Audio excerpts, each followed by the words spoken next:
सिद्ध तारे पिंड आपना, साधु तारे खंड। सतगुरु उसको जानियो, जो तार देवे ब्रह्मंड। कबीर साहिब कहते हैं कि सतगुरु पूरी सृष्टि में एक समय पर एक ही होते हैं, और सतगुरु वो होते हैं जो समभाव से पूरी सृष्टि को देखते हैं। सतगुरु पूरे ब्रह्मांड के उद्धार के लिए आते हैं। वो यह नहीं देखते कि कौन अमीर है या कौन गरीब, हिंदू है, मुस्लिम है, सिख है या ईसाई, शरीफ है या बदमाश।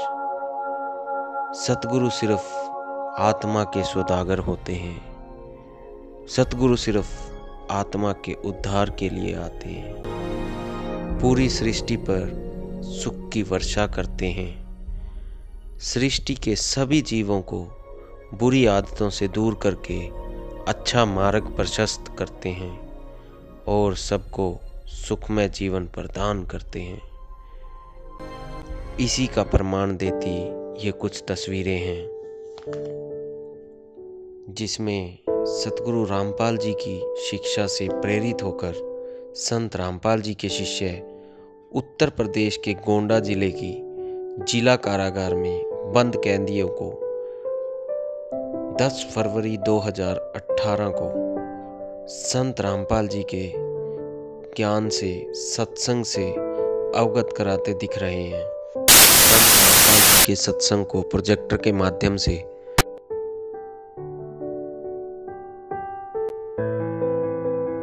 रामपाल जी की अमृतमय वाणी से समस्त जेल प्रशासन तथा कैदी गदगद हुए।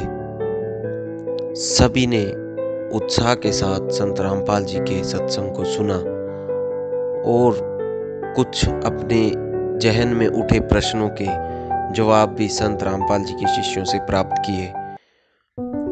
उत्तर प्रदेश के साथ साथ राजस्थान के भरतपुर जिले में भी संत रामपाल जी के शिष्यों ने जेल में संत रामपाल जी का सत्संग प्रोजेक्टर के माध्यम से चलाया और जीने की राह, गीता तेरा ज्ञान अमृत पुस्तकें निशुल्क वितरित की, जिससे कैदियों ने बुरी आदतों को छोड़कर सतमार्ग पर चलने का संकल्प लिया।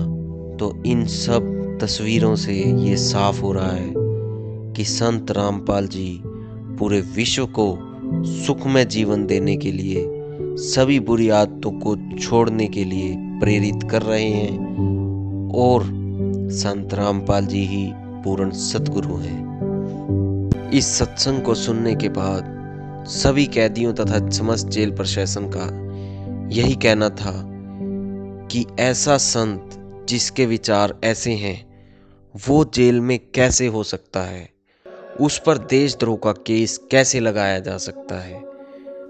इस बात के लिए सबके जहन में एक प्रश्न चिन्ह था कि आज इस देश की सरकार, इस देश की जुडिशियल सिस्टम क्या कर रहा है।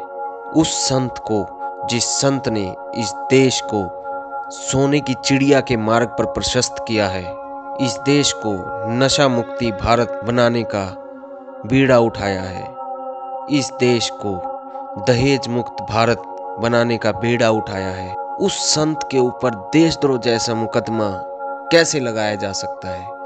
इसके साथ साथ सभी जेल के कैदियों ने यह विचार किया कि वे आज के बाद नशा नहीं करेंगे तथा अपनी बुरी आदतों को भी छोड़ने की भरपूर कोशिश करेंगे।